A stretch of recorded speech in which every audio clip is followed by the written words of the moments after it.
On va aller dans Adobe Dimension.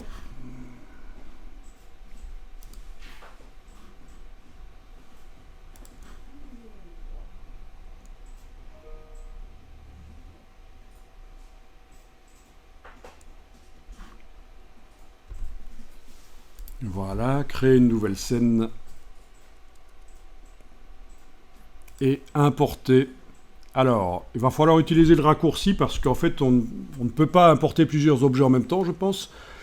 Donc, on va devoir les importer un par un. Alors, je vais quand même tester pour voir si on peut les déplacer tous du Finder vers la scène d'un coup, parce que parfois, ça marche bien comme ça aussi. Les fichiers USDA. Non, il n'en a amené qu'un seul. Donc techniquement, il est possible de les déplacer au départ du Finder, mais c'est lequel ça? C'est le 4. Ok. Je déplace le 3, puis le 2, puis le 1.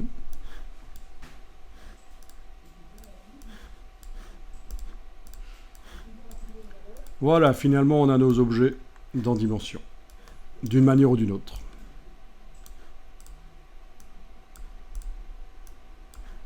Ils doivent être posés sur le sol. Voilà. Waouh. Voilà. Bon, ce serait intéressant d'enregistrer le fichier Dimension.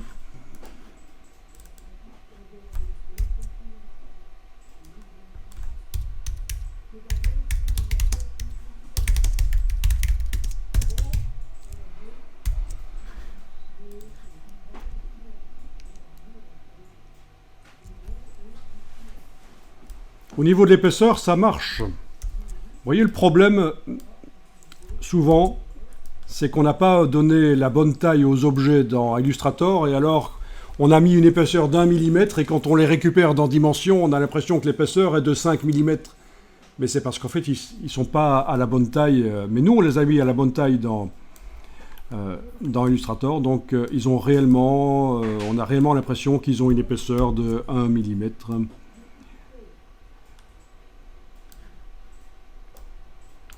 Ok, je vous laisse faire.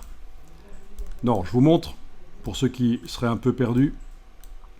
Ceci, c'est le panneau de devant, il doit rester vertical. Ceci, c'est le fond, avec ceci dans le gizmo.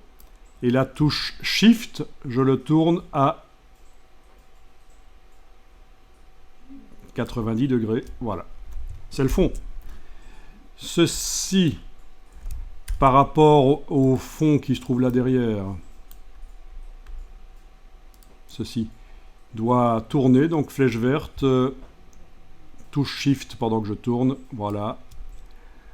Je dois en avoir deux, donc avec la touche Alt, je le déplace. Voilà le deuxième. Et voilà. Pour les besoins de l'archivage, je vais enregistrer ceci.